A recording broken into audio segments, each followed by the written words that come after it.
Друзья, всем привет, добрый день, доброе утро, добрый вечер. Не знаю, когда вы будете смотреть это видео, но в любом случае хочу вас поприветствовать, хочу пожелать вам хорошего настроения. У меня сегодня для вас хорошая информация, это небольшой обзор. Как вы знаете, вчера Димаш появился на конференции DLD.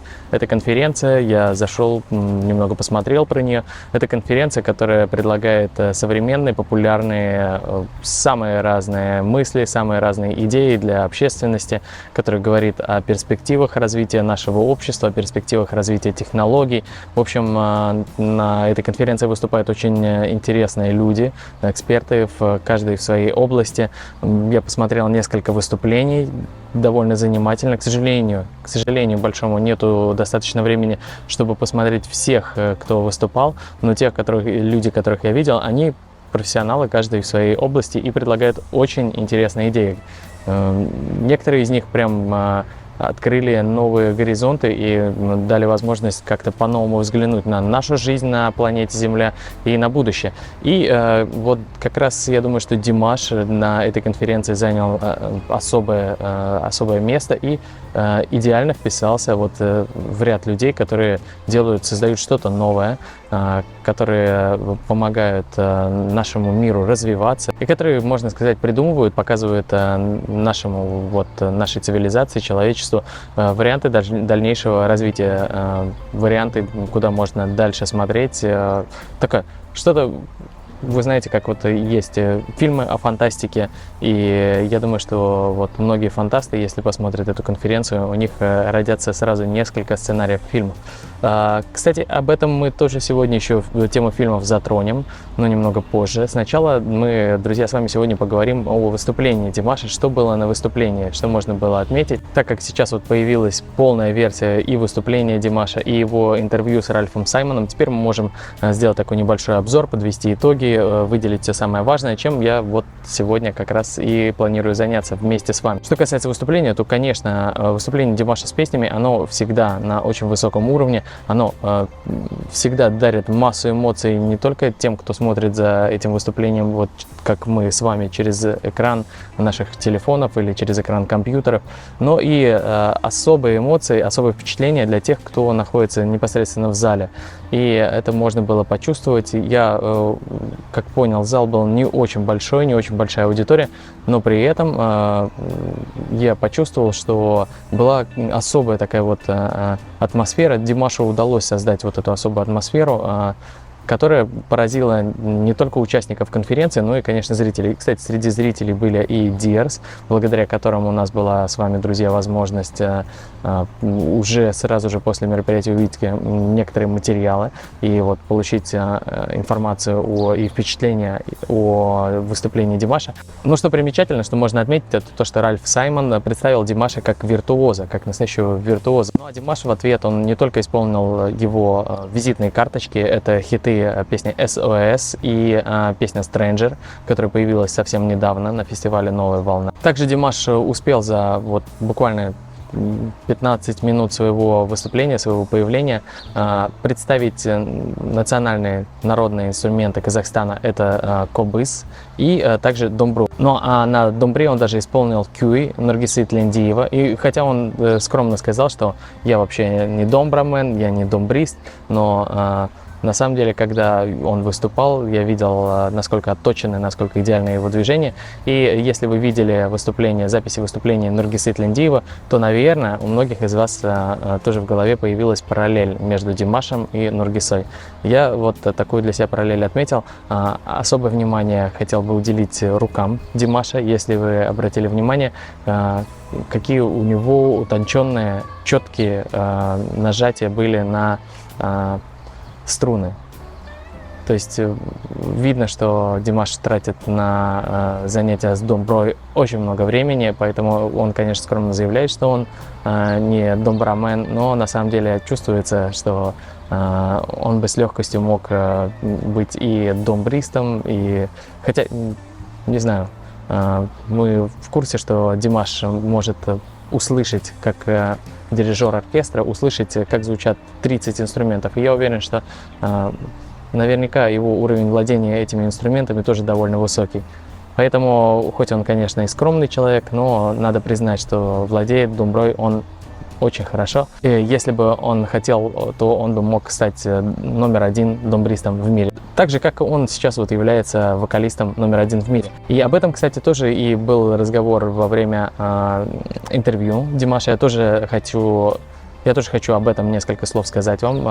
В общем, самые важные моменты отметить, самое интересное, что было. Во-первых, Ральф Саймон, я хочу похвалить Ральфа Саймона за его конкретные, умные и интересные вопросы. Видно, что он интересуется сам Димашем, видно, что он очень интеллигентный и умный человек, очень спокойный и вообще оставляет приятное впечатление. Как мы знаем, Ральф Саймон продюсер таких групп, как, например, Backstreet Boys. Он продюсер был у Бритни Спирс, у Леди Гаги, у Джастина Тимберлейка. И неудивительно, что вот у него он с таким вниманием и с таким интересом относится к Димашу, потому что Димаш, как он и сам сказал в интервью, он впитал в себя многое с разных артистов. И он сам, Димаш, сказал тоже, что в детстве я мечтал быть как Паваротти, как Майкл Джексон, как Фредди Меркьюри. И, безусловно, те, кто давно следит за творчеством Димаша, они видят эти нотки в разных его выступлениях, в том числе впервые мы это могли отметить вот прям особо ярко на конкурсе Singer, который проходил в Китае, и как раз который дал Димашу вот эту всемирную известность, мировую популярность. Об этом тоже Ральф Саймон спросил у него. Димаш рассказал эту историю, как он проснулся и стал звездой, и тоже там прослеживается скромность Димаша, насколько он скромный человек. Я думаю, что это тоже сильно впечатлило всех гостей церемонии, всех, кто следил за этой церемонией. Ну и, конечно, я обязательно отмечу, что одним из самых приятных моментов этого интервью было то, что, оказывается, моя мечта и мечта Димаша, они совпадают, потому что Димаш сказал, что он хочет выступить на Уэмбли. И я думаю, что вот если наши мечты с Димашем совпадают, то, наверное, у многого количества Дирс тоже мечта совпадает с Димашем. Вот Димаш, если мечтает выступить на Уэмбли, сразу эта мечта передается всем его Дирс. И я думаю, что коллективная вот такая вот сила мысли, она поможет Димашу воплотить свою мечту в жизнь. А как вы знаете, то, чего хочет огромное количество людей, оно, как правило, сбывается. И тут надо сказать еще, сделать небольшое отступление, что Ральф Саймон раскрыл несколько подробностей вот жизни Димаша, его карьеры. Дело в том, что, как мы узнали из этого интервью, со слов Ральфа Саймона, за ним действительно настоящая очередь. И вот из Германии звукозаписывающая компания очень хочет, чтобы хоть немного Димаш уделил им внимания. Видно, что Димаш много работает над музыкой, много работает над творчеством, и его не очень интересуют коммерческие вопросы, не очень интересует, как и где какой диск должен быть записан и где он как должен продаваться. Димаша больше интересует творчество, но все равно, вот как мы поняли со слов Ральфа Саймона, за Димашем настоящая очередь. И это очередь из европейских звукозаписывающих компаний, таких вот, например, как звукозаписывающая компания из Германии, которые даже приехали, как я понял, на конференцию, чтобы уговорить Димаша, уделить им время. Также далеко, если не ходить, то звукозаписывающая компания Abbey Road — это очень известная звукозаписывающая компания, на которой записывались диски группы Beatles. Она находится в Англии, и тоже у них есть огромный интерес к Димашу, они тоже очень хотят, чтобы Димаш записал что-то и у них.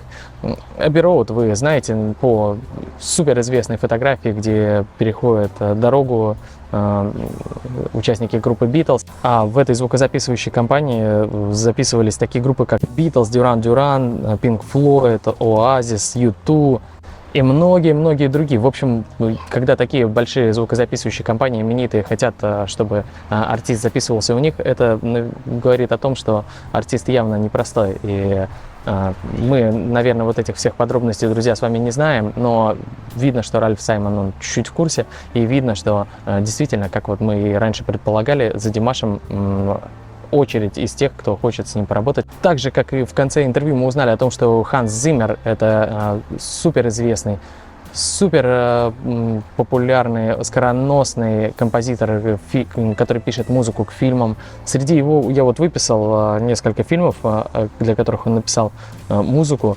Он, кстати, 12 раз номинировался на Оскар.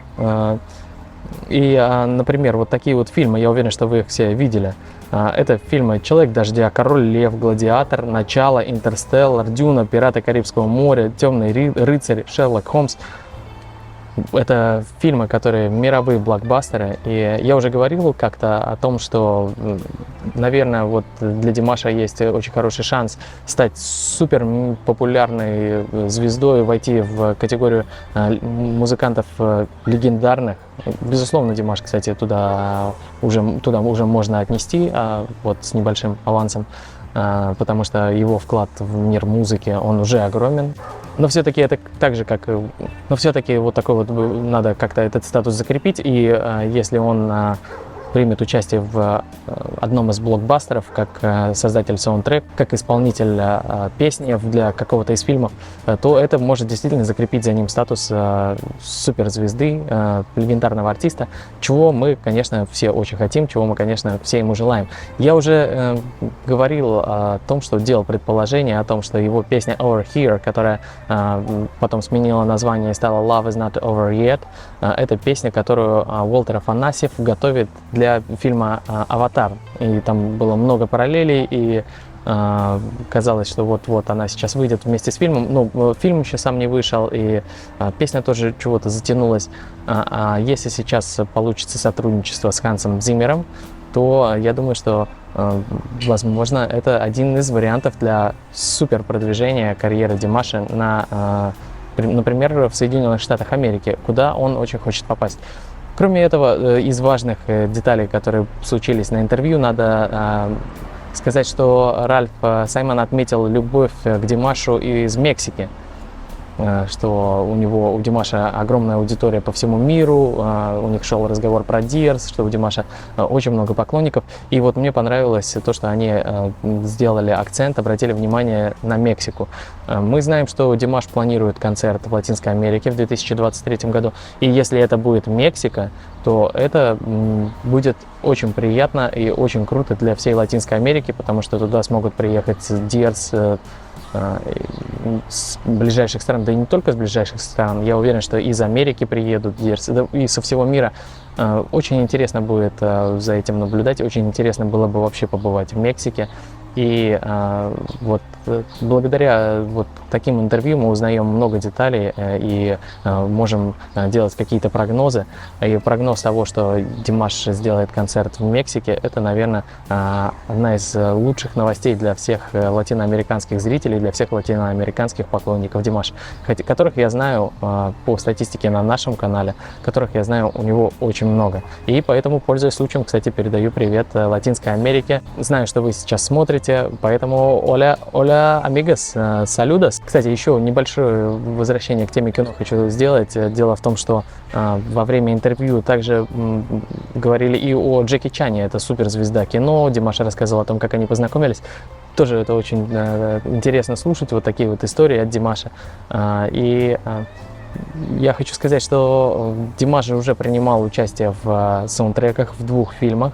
Насколько я знаю, это было в 2 больших вот фильмах. Это фильм Джеки Чана «Avenger», вроде так называется, если мне не изменяет память. Но я знаю, друзья, если я вдруг где-то ошибаюсь, вы меня в этом поправите, и я скорректирую свою память, свои воспоминания. И второй фильм, это был фильм итальянского режиссера Пьер Джузеппе Зая с неподражаемым Жераром Депардье в одной из ролей. И вот эта вот песня Across Endless Dimensions, она не только продвинула фильм, она и сама, как самостоятельная песня, довольно громко о себе заявила, в том числе и в Америке на MTV Friday Livestream. Так что я думаю, что здесь очень большие перспективы, и киноиндустрия многое выиграет от сотрудничества с Димашем. Поэтому, вот, как мы выяснили из интервью, Ханс Зиммер, он очень хочет встретиться и поработать с Димашем, ему это очень интересно. Ну и я думаю, что наверное, кто я такой, конечно, чтобы давать Димашу советы, но я бы хотел увидеть такое сотрудничество и хотел бы увидеть услышать голос Димаша в одном из блокбастеров, которые намечаются в работе у Ханса Зиммера. Это будет очень интересно. И, друзья, надо поблагодарить друга Димаша, Ральфа Саймона, за такое чудесное интервью. Надо поблагодарить организаторов DLD конференции за такую невероятную возможность, за такое супер событие. Мы многое узнали о Димаше, много узнали о том, о чем раньше только догадывались. И это, конечно, очень приятно. Друзья, а вы напишите, что вы запомнили, что вы хотели бы отметить в этом интервью. Может быть, я что-то пропустил, может быть, я где-то какую-то деталь упустил. Я буду рад почитать ваши комментарии, буду рад с вами пообсуждать это интервью. И также, друзья, я надеюсь, что скоро мы с вами уже увидимся. Очень много интересных новостей обещает нам следующая неделя. Поэтому прощаться не будем. Говорю вам, скоро увидимся. И поэтому, наверное, не будем прощаться, друзья. Скоро увидимся. И также заходите на наш Инстаграм. Также заходите к нам в Инстаграм, также заходите в Телеграм-чат Dears, заходите на наш новый канал Дневник Алани. Там мы можем с вами продолжить общение. А у меня на этом все. До скорых встреч. Ну а пока что это все. До встречи.